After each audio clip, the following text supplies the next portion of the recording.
And now we must apologise to our very young viewers because I'm afraid we're unable to show you today's advertised programmes. We will be bringing them to you at a later date, so do keep watching, won't you? We are right now going over live to Southampton to join in the welcome home of the QE2 and the men of the Falklands Task Force.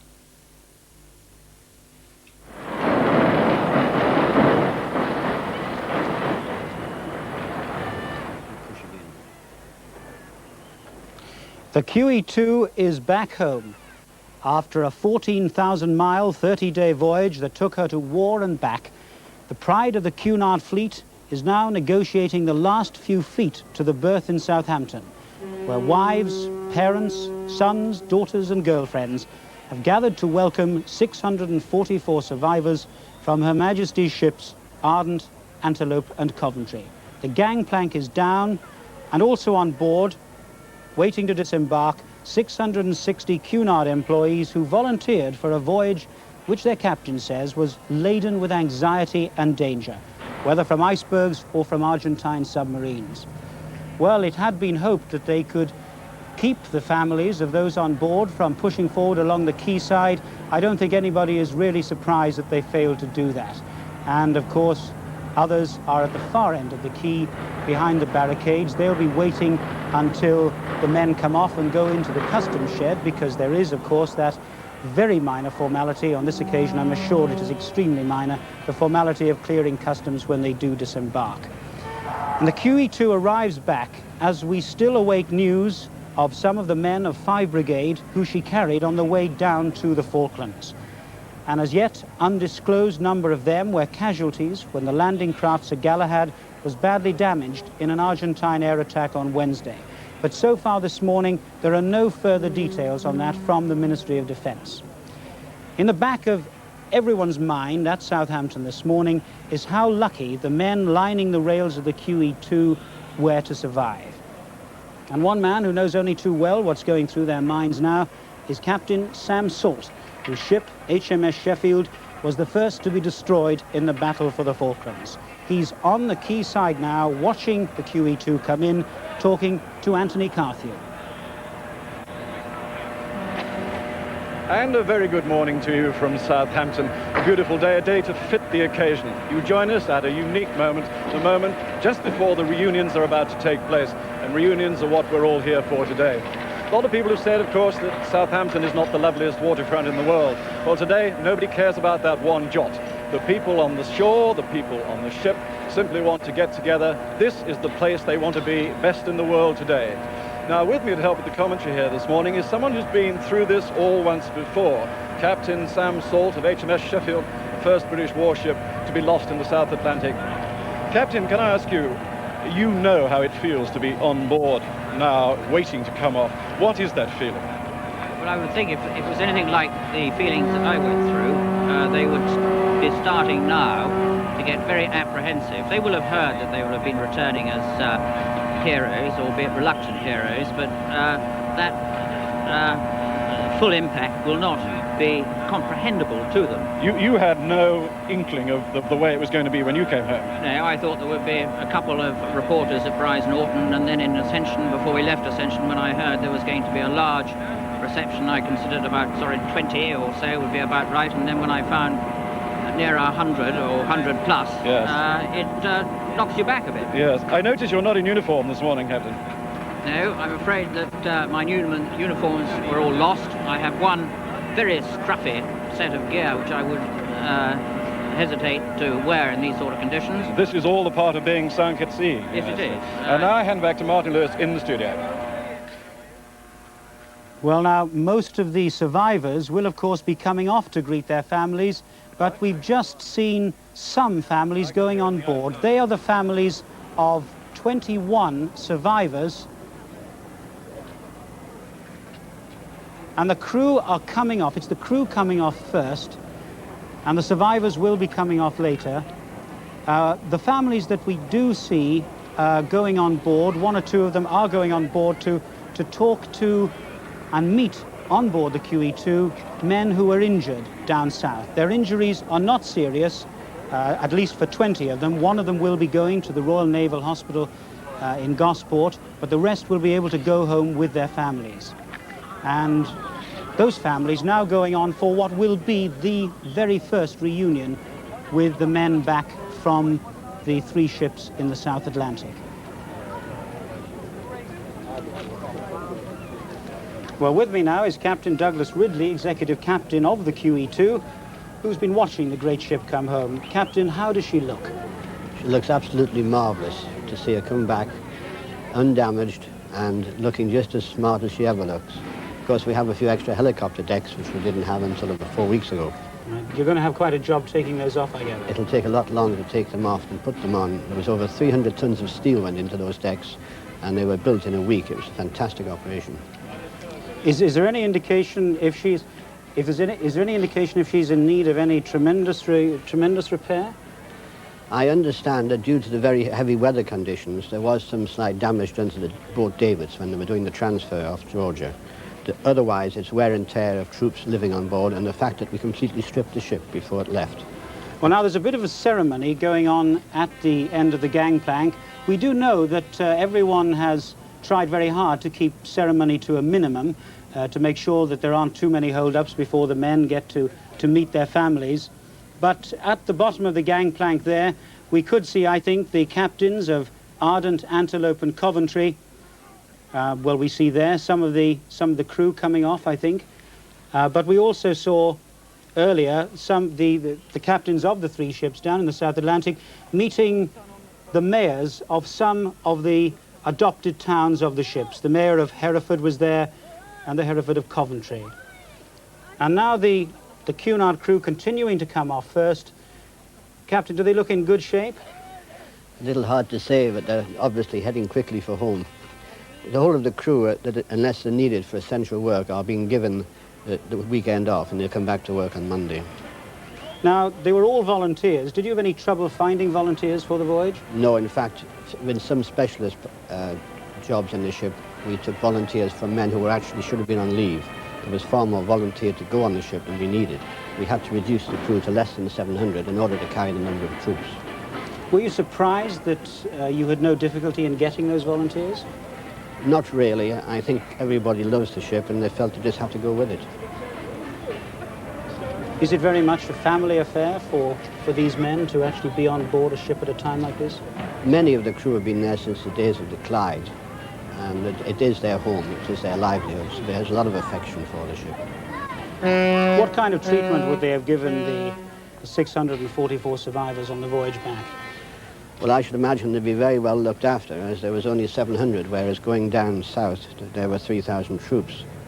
So they would have the virtually passenger conditions for their run home. I understand they had very good weather in the tropics, so they've probably been out in the sunshine and enjoying life. Right, and there we see the very first naval survivors coming off. They do look fit, and if you're wondering why some of them look so smart, well, the secret lies in a special helicopter airlift to the QE2 yesterday evening. 20 helicopter loads went out in all.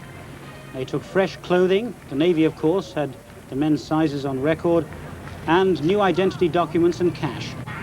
Because, of course, the men lost almost everything except what they stood up in when the 3 ships were destroyed.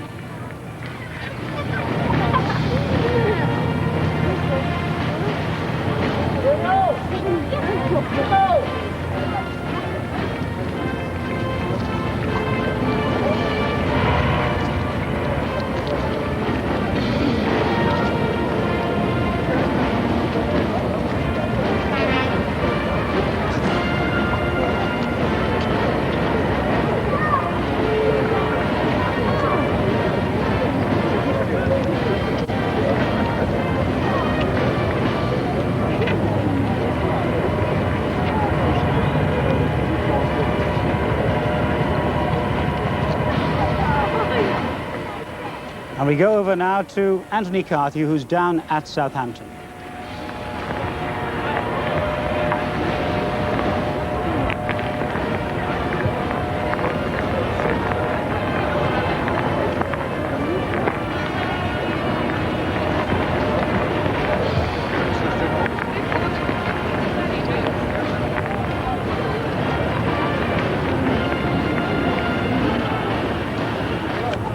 Well, we haven't got Tony just for the moment, but As the men continue to come ashore, the bands of the Royal Marines, 2 bands, and something of a red carpet there. It doesn't quite stretch the length of the gangway, but these men are certainly coming home to a red carpet welcome, and the Navy wants to let them know that. The 2 bands that are waiting for them, that are playing them ashore, 2 bands of the Royal Marines that were up in London yesterday, beating the retreat at Horse Guards Parade.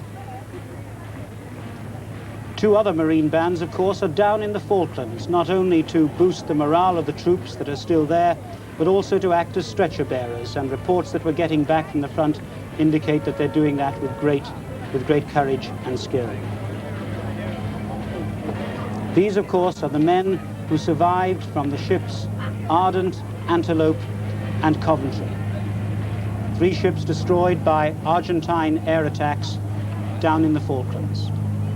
The Ardent, of course, exploded when an unexploded bomb in her engine room went off as a very brave bomb disposal expert was trying to defuse it. These are the men who survived, and among these men there are great acts of heroism and courage, of which we know only a few. But it is very clear that under the unique circumstances in which those men found themselves, some of them at war for the first time down in the Falklands, it is very clear that they fought together as a team. As Captain Salt said, when he got back from the Falklands, the men fought together as a team to try and save their ships. Well, down on the quayside with the families and with the men coming ashore is Christopher Peacock. We're going over to him now.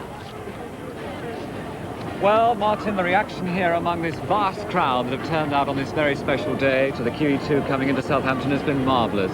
It's been a carnival, really, until now, because suddenly the QE2 has tied up, the first of the survivors about to disembark, and there's a sense of anticipation, a sense of expectation for those longed-for reunions. I've got 3 girls with me here who have a brother on the Coventry. First of all, did you see him on the deck as the ship came in? Yes, I did. He was up there, yes. Did he see you? Yes, he was pointing towards, he waved and that, yeah. How did you feel at that moment? Oh, overjoyed. I couldn't believe it. I still couldn't believe it was all right till I saw him, but now I've seen him, I know. How did he look to you? He looked different. His hair was cut and it was just different. His eye was cut, was it? Hair. Uh-huh. And did you think this day would ever come? No, I've been waiting for it for ages. Can I ask you, what was it like when you heard that the Coventry had been hit? How did you feel at that moment? We were all out of our heads, especially our mum. Well, he's safe and sound and home, and you'll soon see him. Yeah. Thank you very much. Okay. Well, great happiness there. As great happiness there as some of the families go on board, the families we were talking about earlier, whose men are unable to get off quite as quickly because they were injured in the battle. The QE2 actually helicoptered off 4 of the survivors at Ascension Island. And the ones that the families are going on to meet now are 21 who were injured, but not badly. And they will be coming off with the families, except for one who's going off to hospital. We're going back now to Chris Peacock in Southampton, who has some more families of survivors. Brother on the QE2. Did you manage to glimpse him as the ship came in? I thought I saw a glimpse of him, How but did he I'm look? not sure. Well, How he did he looked look? tanned, but I don't know. It was such a Now, presumably he volunteered Yes, he to did. go with Cunard on this trip. Yes. Did you try to dissuade him I at all? did. I tried very hard, and so did my mother here. She tried. But What's the waiting been like in the last few weeks? pretty awful, because we haven't had any letters at all. We got yesterday. one There was, letter. of course, a news blackout for a period of time. Yes. And then there was all sorts of propaganda from the Well, Argentinian junta. That was it. We didn't know. It was just the most awfully worrying time, but we're so relieved to be down here today to see it all. You're only a few minutes away from seeing him. It's a wonderful feeling. I can't wait. What do you think the first words will be you'll say to him? Oh, thank God you're safe, I think. That's all we all hope, you know, for all of them anyway. And we're so pleased to be down here today. What would you say if he wanted to go back to the Falklands? Well, I couldn't stop him because he was determined to go anyway. He had his mind made up. Directly he heard, he said, well, I couldn't not go. And I think that sums up everybody. Can you on sum board. up your feelings as you saw the QE2 coming round the headland? Oh, well, bursting. absolutely. I felt like crying. Yes, but I want to cry, yes. but so relieved. Have you had any tears? Have there been any Well, tears? yes, yes, when we saw first it came, coming. but I'm so happy now I've got over there. I just feel so relieved that he's home and safe. Thank you. Thank you very much.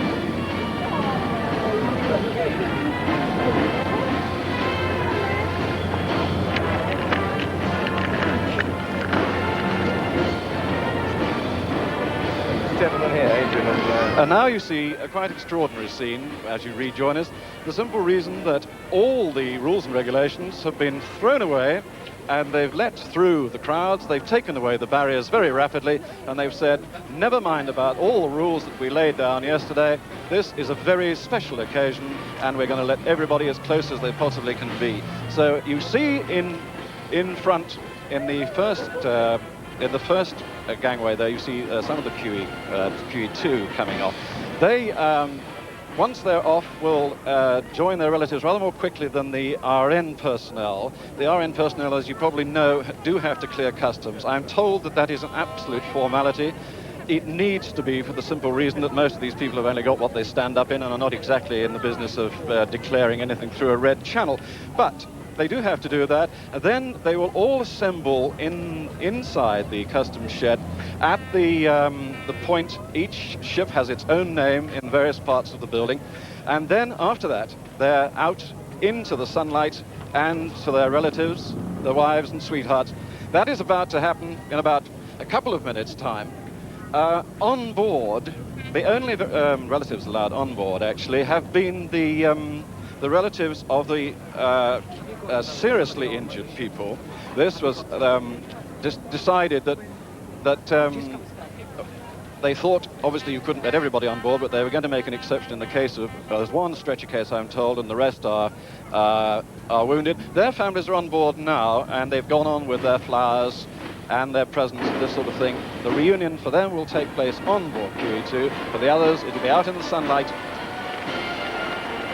And here they come streaming off now, carrying what belongings they have. You can see that they're going as fast as they can. There is no formality here. They're just all gathered together, moving away as the Marine Band plays.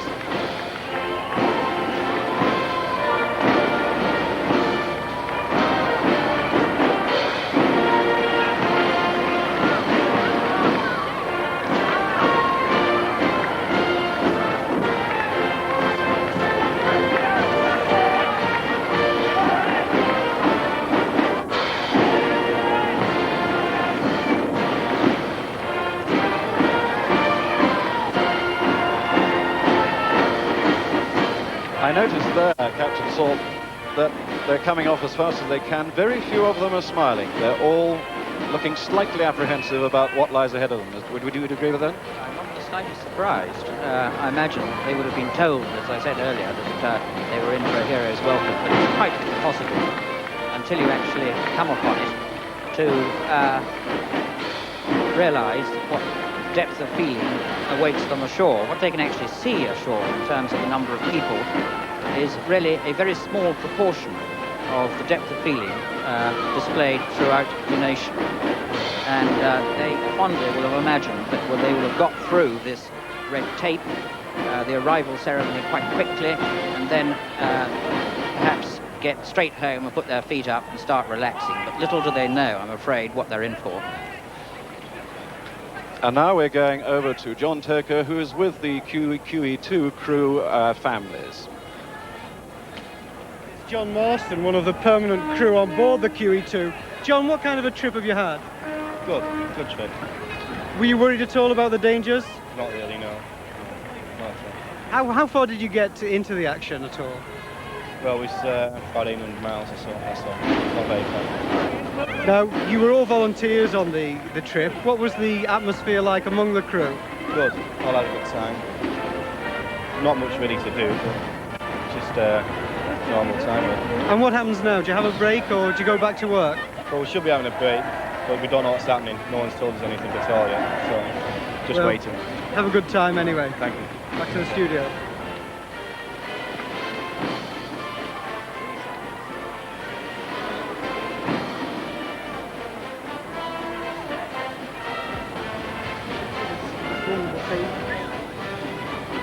But this lad was on brilliant and he got injured in both legs. So you have 3 sons Yes. in the Royal Navy. Yes. One of them's home today. Yes.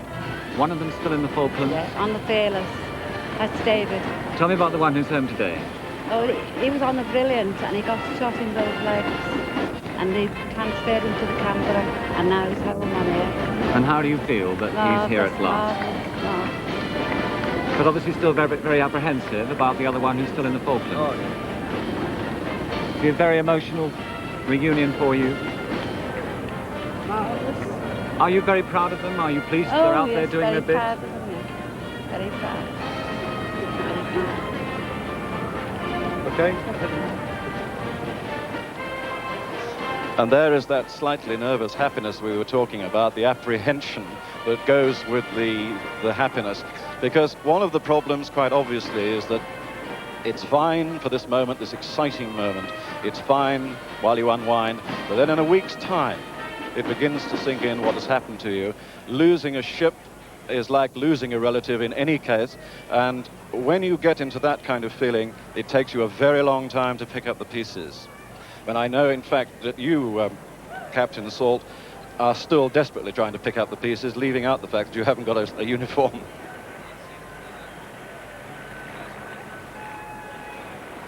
Returning to your families, dear old England, and then you realise that life doesn't stop for you. In fact, the pace increases. Hundreds of letters to respond to, the great task of winding up, to use the expression, a ship that has just sunk. There is a tremendous amount to do, and you realise there aren't enough hours in the day.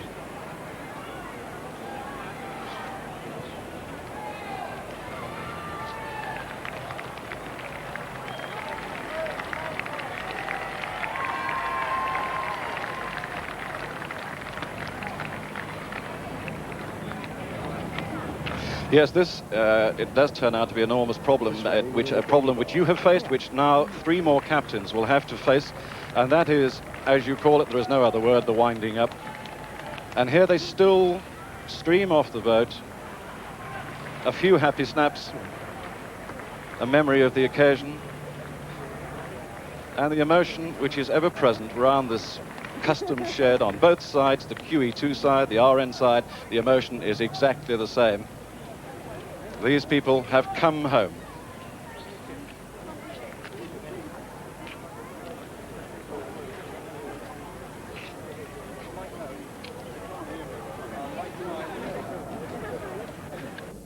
And so gradually they begin to mingle together, the people, to tell their stories to each other.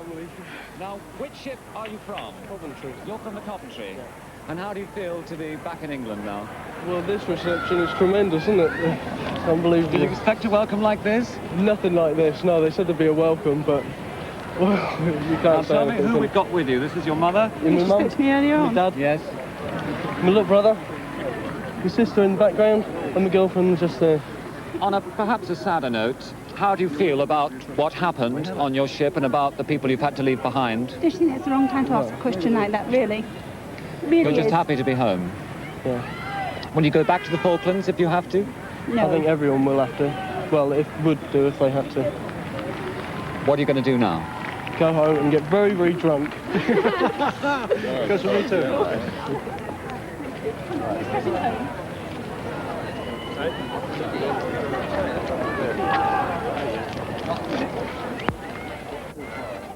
And still they come off. It's going to take quite a long time. There were, in fact, 655 members of the QE2 crew, an equivalent number thereabouts of RN personnel. It takes a long time for them to disembark, and there is just a few formalities to be gone through inside that shed, and then they will drift into the sunshine, meet up. It's very difficult, of course, in this kind of crowd, spotting your relatives. So a lot of people have hit on the idea of holding up signs with their son's name on or husband's name.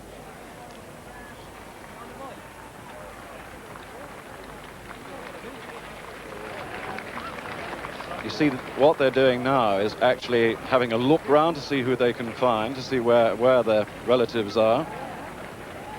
You will notice that the great majority of the seamen coming ashore have nothing but a single sports bag, One or two had still got kit bags, but not very many. So they are the people who are going to have to pick up the pieces. And at the moment, none of that needs to be thought of for the simple reason that here is a reunion, and a reunion is everything for the moment. And now back to Chris Peacock. Welcome home. Well, thank you. How does it feel? Well, fantastic. Yes? Yeah. Who's this with you? Your fiancée. Aha. When's the big day? Well, we've got to work that out yet. Yes. I'm sure you can hardly believe the stay has happened, can you?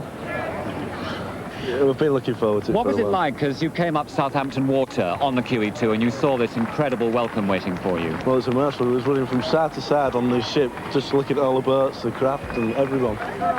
Which ship were you on? Coventry. And how bad was it out there? Well, I'm not allowed to say. I don't know what I'm allowed to say on that subject, but it was bad. I'm just glad. I feel sorry for the lads still out there. Do you want to go back to the Falklands again? Will you go back? If I had to, I would, but I'm not going to volunteer for it. Can I ask your fiancé, just to put into words, how it is to have your arm around him again after all these months? It seems like he's never been gone, actually. Has the waiting been very bad for you? It has, yes, but it doesn't seem as long now as it did while we were waiting. What did you do to get over the agony of that waiting? Well, there wasn't much you could do, we just had to wait, and that's all. Did you glimpse him up on the deck of the QE2 when she was coming in? Did you see him? No, I didn't have my glasses on. A few tears, probably. Yes, a lot of tears. Now, there's only one question left to ask. What are you going to do now? I'll go home and enjoy myself with the family. Good. Welcome back. Now to John Tokers. With me now is Jim Kelly and his wife and little baby. They've just been reunited. Jim, how does it feel to be home? Very glad to be back home. But we've enjoyed taking our part in the Falklands crisis. And we're glad we got down there, done our job safely and came back safely.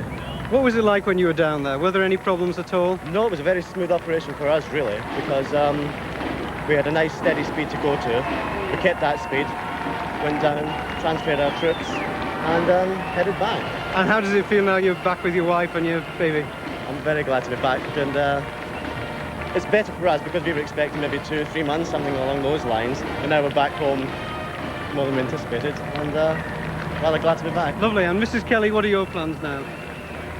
Well, I think he's got to go back to work, so I shall probably wait somewhere until he's ready to come off, and then we'll go home and have a quiet evening. Lovely. Have a nice time. Cheers. They stream off, and you notice that they're walking over the red carpet. I don't think one of them has noticed it, but it's a nice touch. Somebody had a nice thought there. And they have only one interest, and that is to get their feet on shore. They've been down in the South Atlantic for 2 months. They were away, many of them before that, on cruises in the Mediterranean. Now they're on shore, and in a few moments, all the lads that you see now will be with their wives, sweethearts, mothers, and on plays the Marine Band.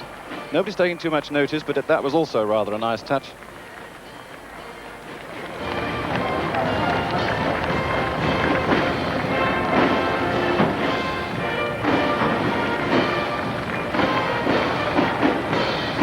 And there are the people of Southampton applauding the men as they come ashore.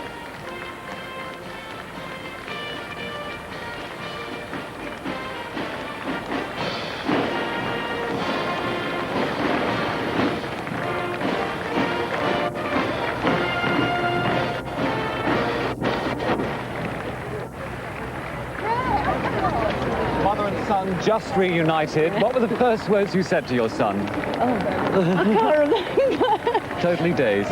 What about you? Well, you know, I was just surprised, you know, when I saw everybody here. You know, I'd heard that there was going to be a lot of people, but you know, I didn't expect anything. Did you expect your mother would be here?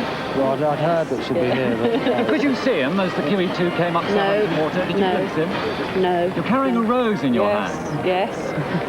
Well, we were all given one as they came through the barrier. Now, which ship were you from? On the Coventry. On the Coventry? Yeah. And what's it been like for you during the last few weeks? The last few weeks has been marvellous. It was the ones beforehand when we were on the Coventry that things were a little bit dodgy at times, but... Did you find you were able to recuperate on the trip home on the QE2? She is, after all, really a luxury passenger liner, isn't she? She is, yeah. I managed to survive just about, I think. What do you mean by that? Well, it made 2 to a cabin instead of 50. Was there a good atmosphere on board? Marvellous, absolutely marvellous.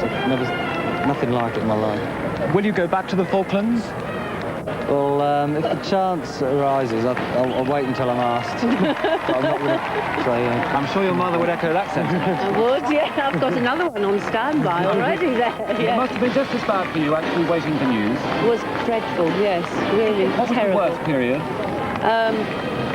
Afternoon on the 26th, when we actually heard it was the Coventry that had gone down. Up until midnight, until we knew that he was on the survivors list.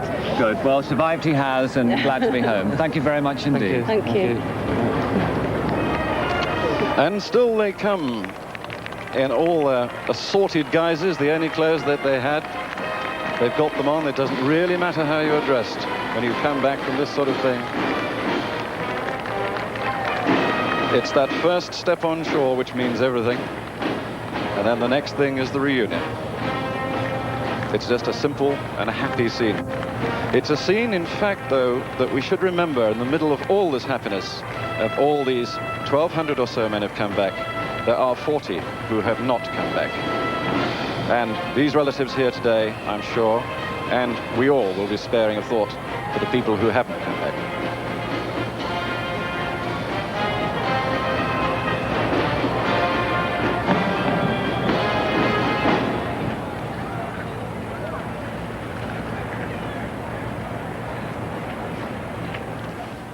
Well, amidst the kisses, the red roses, and the champagne toasts from 2 of the head waiters, which we saw on the QE2, there's one final gesture that must not go unreported.